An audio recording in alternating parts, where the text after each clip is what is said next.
All right, welcome back, YouTube.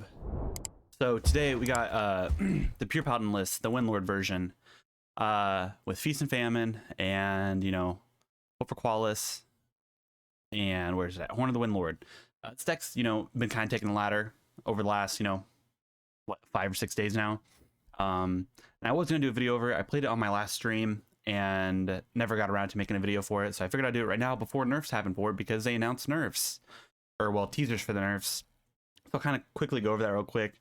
Got a screenshot of it, but they're nerfing Posic, the Purator, Disco Maul, Feast and Famine, latest Atheno, and then the Hunter weapon. Which, I mean, for the nerfs for Paladin, I'm just going to quickly go over that. I think Disco Maul definitely needs a nerf, but the Purator, I feel like it's a really balanced card because you are, playing no neutral cards to draw those minion types. I don't think this really needs a nerf, but I do feel like the Disco Maul really needs a nerf, and I don't think Feast and Famine needs a nerf. I feel like Feast and Famine is a pretty solid card for Paladin, and it only works with this deck really. And I'm sure you're like they weren't going to be nerfing the Horn of Windlord at all, but it's the Disco Maul. But for the most part, I think this is a solid card. And even if this is just the only combo that, or big burst of damage that Paladin has after the nerfs, I think that's fine. But I don't think this needs to be nerfed. And even if it goes to 2 mana or they mana thirst 5 it, I mean I guess that might be fine, but it's kind of I really feel like Disco Maul is the only thing that needs to be nerfed, or maybe the Countess needs to go to 8 mana. Those were really my only opinions on it. But the Purator I feel like is perfect. I don't think it needs a nerf, but that's what's going to be happening with the nerfs. They're also buffing up, what is it?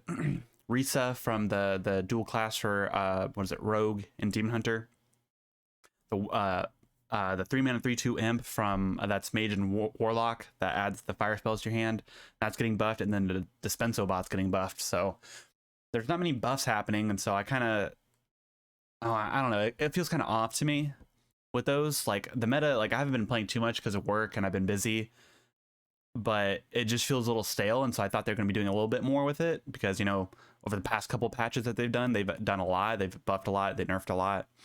But this one's a really small patch, and I don't know how much that's actually going to affect the meta, or if it's going to actually change the fact that Pure Paladin still might actually have a chance of doing well, even if they do nerf the Purator, the Disco Maul, and Feast and Famine. But we'll see. But let's get into some games. Don't forget to like and subscribe. Okay, Warrior. Let me make sure I have all this sound stuff right here. Okay. So, like I was saying earlier, they have the the tease for the buffs and nerfs. I feel like it's I just, oh, this is a hand. Wow. Yeah, I really feel like the Disco Maul is the only thing that really need to be nerfed. And then I don't know, I feel like they might just make Purator cost 6 mana, which might be fine, but yeah, I don't know what to expect really. Okay, so this is the enrage warrior, so that's fine. But I didn't go over this in the intro to it, but I'll kind of show you guys my win rate with it. It's not bad. I don't know if compared to the other pure version is better. I'm 14-11 with it, but I've also I've been playing when I have the time to, because I work a full-time job right now during the summer, and so I'm pretty busy for the most part, and so I play. And so a lot of these losses I concede early on because I have something I have to go do, and so I didn't really play out the full game. And so that's something to kind of be aware of with the losses. So it might have been a bit better if I played through them, but I am sitting at Diamond 4, and I got down to Diamond 2 playing Big Druid. I'll make a video over that too, just another one, because I enjoy Big Druid so much. It's a fun deck. But I was only playing against Totem Shaman, and for some reason my the Big Druid list I was playing was just doing wonders against Totem Shaman. But oh, is that already infused? Oh, it's not. Okay. But yeah, so I think my win percentage with this specific list is not too bad. With the Windlord, and then Feast and Famine, or double Feast and Famine, is enough to just KO someone. And so it's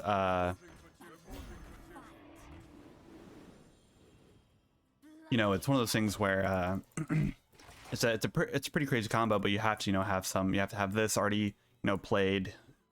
You can't do a whole bunch. You can't go Horn of Windlord, double Quel'Thalas, and double Feast and Famine. You don't have enough mana for that, so you have to sit on this for a little bit before you can actually set those plays up. And there's always a Lightblade combo with 4 Quel'Thalas and this too, and so there's always a crazy amount of potential for the burst damage for this deck, which is exciting. It's crazy that Paladin's able to do this, but Shaman really can't. They don't have any weapon buffs anymore, or at least that I'm aware of. I might be wrong about that, but I don't think in Standard they do. There are no buffs for the card. And there's a 7/6. How did that jam session into that buff? Good lord. Okay, well, this will mill us, right? Because we draw 4 cards off of this. We have to coin first and then play this.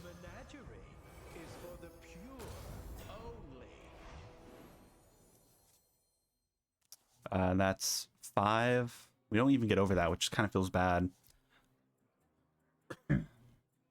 We might as well, you know, Feast and Famine and trade into that. It's going to buff it up, but they might be able to 11, 7, 8, 9, 10. They could probably remove this. It might be a bad trade to do that, but I don't want to burn a card. And playing this, they might be able to remove it. And there's a chance it burns, you know, the Countess, anything else that's pretty useful. So I am going to play this. And sadly, it's only dealing 5, but we have to do that. If it was turn 6 when we played the Windlord, it would have been a little bit more better, that trading there, but it's fine. We do have a lot of stuff here that we could drop down, be successful. They haven't really developed too much of a board with their imbued axe yet, so I think it's okay to make a play like that.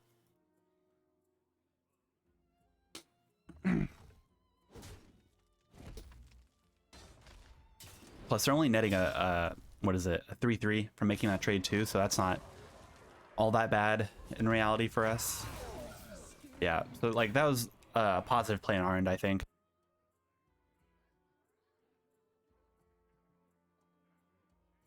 Oh gosh, my allergies have not been happy at all today.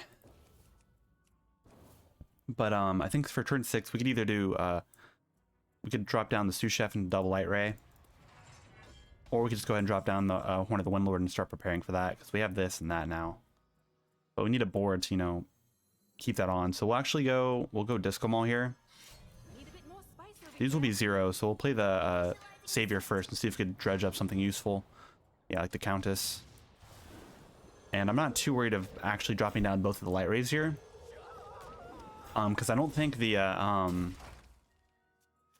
what's it called? Enraged Warrior, I don't think they play Brawl. They just play the Rift stuff. And so they only have the Rift stuff to really deal with the taunts right here. And they also have, what's it called?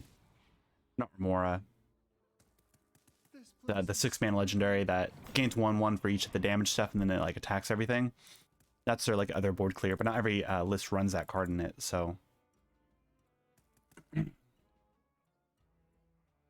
I actually think next turn, for turn 7, we're going to play Horn of the Windlord and trade there. We'll get the buff onto whatever we want here. Yeah. We could play the Countess here, which probably wouldn't be too big, but I actually want to set up for this play and have lethal. We're going to do that, so the buff's going to go somewhere. Okay, that's fine. We buff there. 10, 14, 13, and then we set up next turn for a play like this, or even just the 12 damage off of this is enough to win.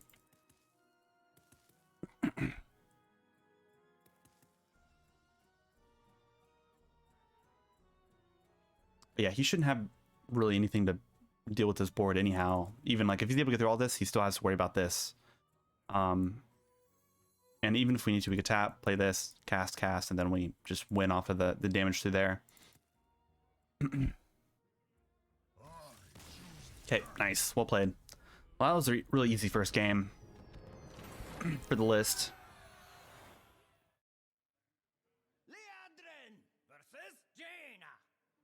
Okay, now I know on my stats it said I didn't have really good win percentage against mage, but a lot of those games I conceded by like turn 6 or 7 just because of time and everything. I never actually played the games fully, so there is potential. I will say that Solid Alibi does kind of hurt the Windlord, and so when it comes to, you know, making those lethal plays, they could reduce the output that we have by a significant amount by Solid Alibi. Also, I wanted to talk about the Muckborn Servant. I had a game against Priest, so like a lot of my if I pull up all my stuff here, I think I have 100% win rate against Priest. Yeah, Priest. I played against like 3 or 4 Priests, and I have 100% win rate against them. And they're purely off of the Muckborn Servant. And to those games, they dirty ratted out my Countess. And, you know, thinking about it, I was like, oh, okay, I'll just play this because, you know, I was going to be playing that. And I forgot it discovers a Paladin card. The Countess is a Paladin card. And because you have a pure list, it still works. So one game, I had 3 Countess. Well, technically 2 because I played 2, but he stole one of my Countess. The one that was from my deck. And both my Muckborn Servants discovered Countess. Or the Countess, which is actually crazy. And I didn't realize like how good of a card this is until I started playing this list. And I'm going to include this in all my Paladin decks from now on because, well, most of the time the pure lists are just that much better than any other Paladin list. But like, and also the Purator too. Being able to discover the Purator is actually kind of insane with it. But I'm actually kind of leaning towards Seal of Blood here because we do have quite a bit of... we're not even going to be playing this. We're going to be playing... Maybe it should be the Purator here for reload. I think it's pretty... You know, every time I pick the Purator here, I draw it the next turn. I've had a game against the Priest, actually, where I picked the Purator because I was, like, out of cards. And I top decked it the following turn. I'm like, should have picked the other card, but I don't remember what the other card was. But Muckborn Servant's actually really, really insane for this list specifically. And should probably consider running this in the normal pure list either, or as well, aside from the WINDLORD package stuff. Okay, so this is Light Show, the Burn Mage. That's fine. And he got Mind Seer. Oh, wow. That is a card. I'm going to dump down... Probably, seeing how this played out, I probably should have picked the Seal of Blood here. But the idea of the deck is to play around the horn and get it buffed up and just win that way. So I'm gonna play it that route. Which, knowing that it is a burn mage now, it probably should have made that choice, but we didn't know that until after we picked it. But if we pick another Seal of Blood here, that would be fine then. If we played this, but I feel like on turn 5 we're probably gonna be playing the Purator anyhow. Okay. Okay. A lot of armor. There's the Boogie Down. Do I actually want to tap and play Boogie Down and trade into all this? That's a good question here. The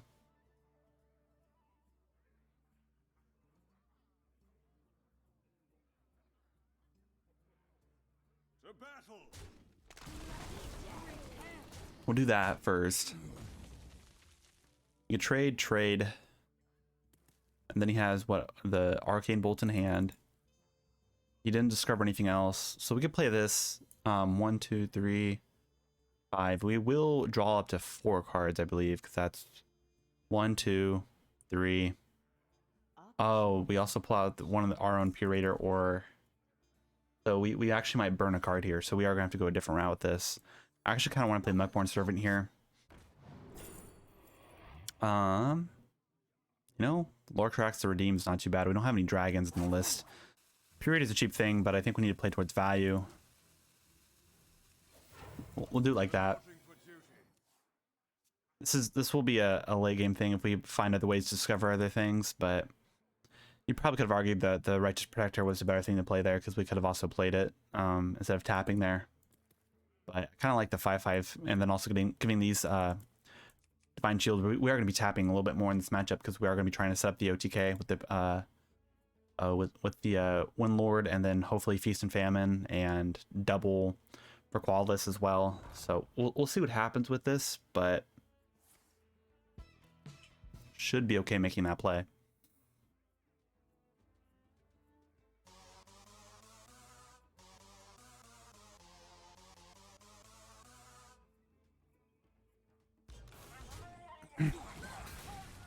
Okay, that's fine. Those all kind of hit perfectly for him, but that's okay. Those are how his turns are looking. That I'm okay with that. Okay, well, there's Horn in the WINDLORD.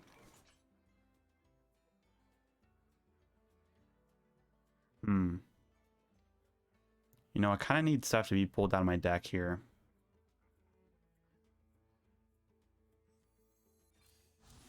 I'm okay doing this. I know they won't get taunt, but I don't really mind that at all. I just want the 1/1s out of our list so we could get to our other OTK stuff.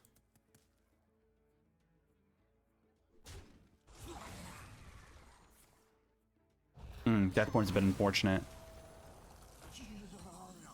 It's actually really bad. We'll get this set up. We have double Feast and Famine here. We'll go ahead and start going face here. Now there is potential if we, you know, top deck Quel'Thalas, who we might have lethal with that. That's 6, 9, that's 18.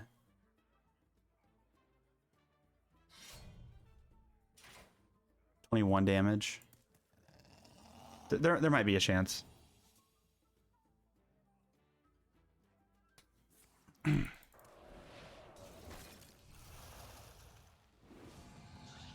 We might die, I'm not sure. I didn't think about Deathborn being the card he could play there, but I can't freeze face, which I think if the Sanctum was able to freeze face, this card would be a little bit more balanced and mage would be played a lot more, but yeah, we should be okay here. Oh, Anachronos is actually kind of insane. We'll do it like this. You can't remove both of these here. Double Feast and Famine should be enough. We also have a Cold Case for some armor as well. And then Skeletons will deal 2 damage passive as well. Or we might just have lethal. I didn't think about that either.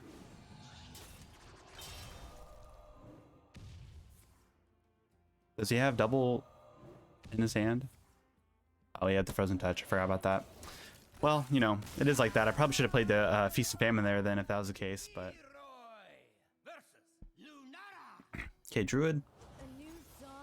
The deck does feel kind of, you know, it falls off a bit when you don't open up very well against some decks.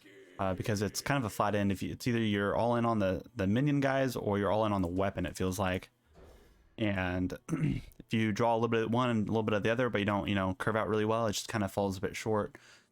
And why I think the other Peerless could probably be a little bit more consistent than this one. You know, if all the situation's right, this just destroys everything, right? But, you know, it is what it is with the list. It's fun, but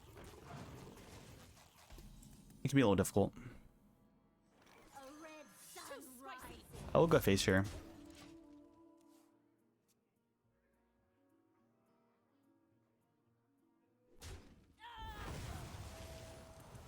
It'd be nice if we topped at the Disco Maul here so we could start powering it up.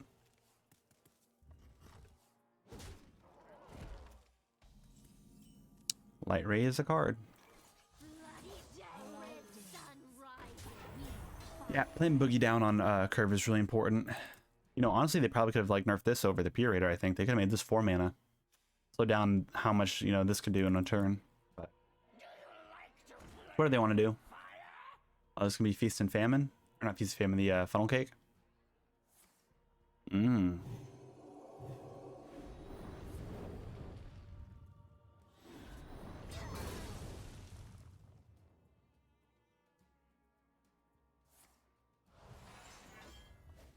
I mean, I guess that's fine. I'm not really sure what list this guy's playing. Looking at that, but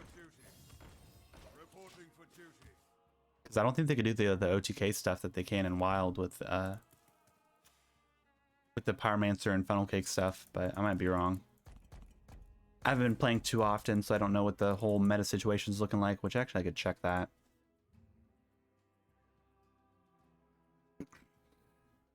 Your Paladin, Undead Priest are still top classes. Big Beast Hunters, you know, seen more play, which is lovely. Yeah, I feel like it's kind of hope for Quel'Thalas. I feel like it's kind of like a weird nerf for them to be doing.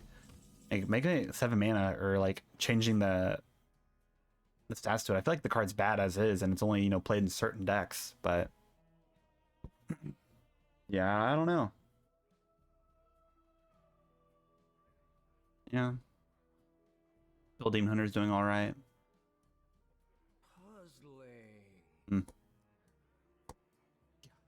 I'm okay just dropping down the Stingray here. I don't think the dude's really lucked out with what he has in hand so far. He hasn't been doing too much to us. Oh, well. That's the card. Well, we might as well, you know, trade there.